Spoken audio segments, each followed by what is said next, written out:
देखिए मेरा जीवन। आज मैं थोड़ी सी जीवन की मेरी कहानी बता दूं।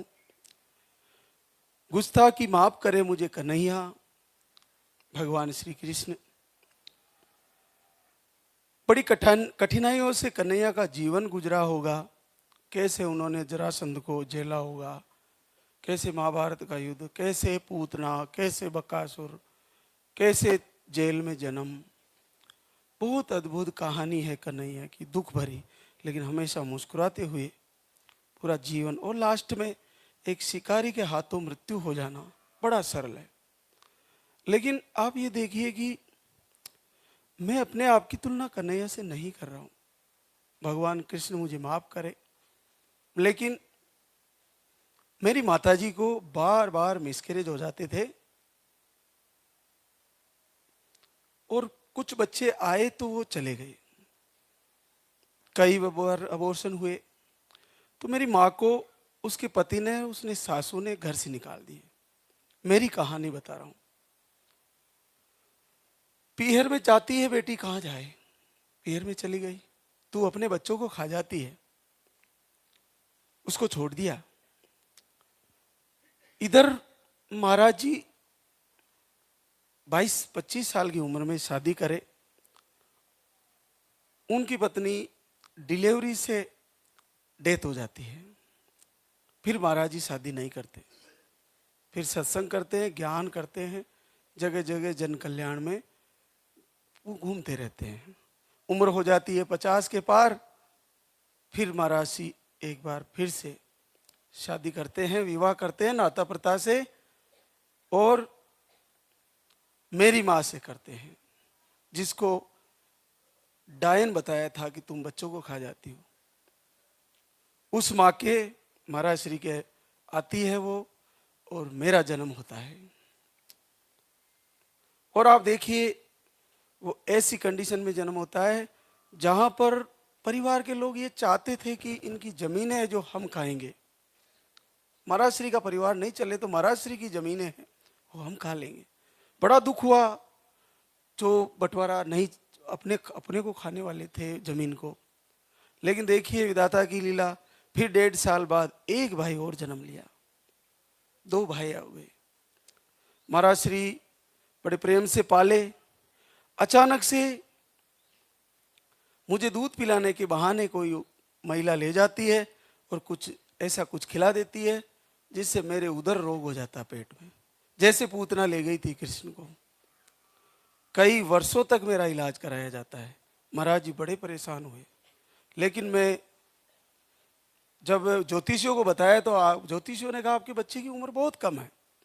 साधु संतों ने कहा कि ये बच्चा बहुत बड़ा नाम करेगा, इसे मरने वाला नहीं है, नहीं जाएगा ये, महाराज जी चिंता ना करें। और देखिए ठीक हो गए हम। आपको एक आश्चर्य की बात बता दूं, मेरी माँ ने मुझे 9 क्विंटल घी खिलाया। आपने किसी ने नहीं खाया होगा 9 क्विंटल। हम मक्खन निकाल निकाल के कटोरी भर करके खाता था मैं। और मैं खुद दही को अपने हाथों से बिलोता था, मटका होता था ऐसा बड़ा। और इतना घी खाया, जीवन में कभी कोलेस्ट्रॉल नहीं बना, बहुत खाया। और मैं इकलौता स्टूडेंट था जो मैं स्काउट में जाता तो मेरी बोतल के अंदर या मेरी केतली के अंदर घी लेके जाता था, मक्खन लेके जाता था, और कोई नहीं लाता था, मैं ही लेके जाता था। कभी घी खाए बिगड़ नहीं रहा। मेरी माँ ने हमेशा मुझे घी खिलाया। भगवान कृष्ण की तरह मुझे कूट पीट के मेरे बालों को ऐसे बांध के ऐसे झुंडा बांध दिया जाता था। मैं कम से कम 8-10 बार जल में डूबने से बचा हूं, कम से कम 8-10 बार एक्सीडेंट में जीवित बच गया हूं, और कम से कम 1 बार गोली लगने से बच गया हूं, और कम से कम 5-7 बार रोग से बच गया हूं। 1 बार ऑपरेशन में डेथ हो गई थी, वहां बच गया हूं। और आप देखिए जीवन का रहस्य कि जैसे भगवान कृष्ण को नाग से लड़ाई हुई, मेरे जीवन में मेरे को 6 फुट के 5.5 से 6 फुट के कालिया नाग से लड़ाई हुई मेरी खुद की। वो हमारे कई वर्षों से परेशान थे उससे हम। वो हमारे आसपास रहता था, और उसको मैंने केवल 8 अंगुल की लकड़ी से उससे मैं जीत गया। उसने इतना विष फेंका मेरे ऊपर, पूरी बॉडी पर। उस दिन मैं जाना कि हम जाएंगे, अब ये खा जाएगा मेरे को, लेकिन मैं जीत गया, वो हार गया।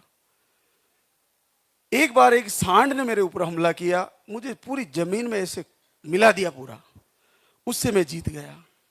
पता नहीं परमात्मा का योग है, कैसे जीता, वो भग गया, मैं बच गया। जीवन की ऐसी ऐसी कहानियां हैं।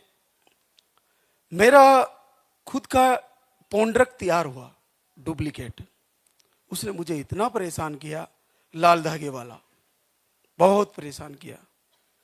उसने 4 जगह द्वारिकाएं बनाई मेरे जैसी, पूरा नाटक रचाया, बहुत परेशान किया। आप लोगों के पास भी वीडियो गए होंगे स्टार्टिंग में।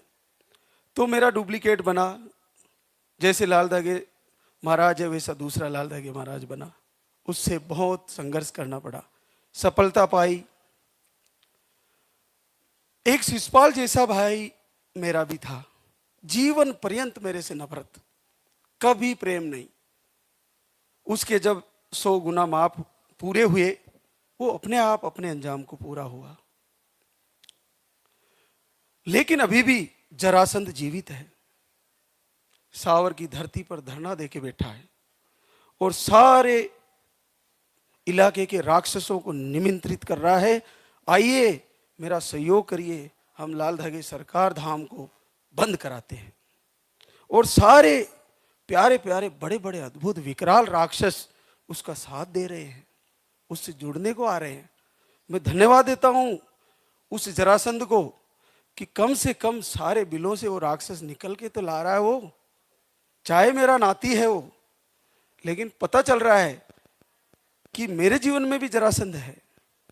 उस जरासंध ने जीवन में कभी एक दिन भी शांति से खाना नहीं खाने दिया हमारे को। 18 बार कहते हैं कृष्ण भगवान पर हमले किए हैं जरासंध ने, लेकिन मेरे ऊपर उस जरासंध ने 100 बार हमले किए होंगे, लेकिन कभी बचे, हमेशा बचते रहे। आज भी बड़ा दुखदायी क्षण है, बुजुर्ग माता पिता को लेकर ड्रामा करके बैठा हुआ है। लाल धागे महाराज ने हमें सताया है। मैंने जीवन में इस दरबार से कसम खा रहा हूं, मैंने आज तक पूरे 44 साल की एज हो गई मेरी, मेरे जीवन में किसी का दिल नहीं दुखाया। मैंने आज तक मैंने किसी का बुरा नहीं किया। इसलिए मेरी वाणी कभी कभी परमात्मा इतनी अद्भुत मेरी वाणी को रखते हैं कि मेरा कहना मुंह से निकला और सत्य वचन में परिवर्तित हो जाता है, वो घटना घटित हो जाती है।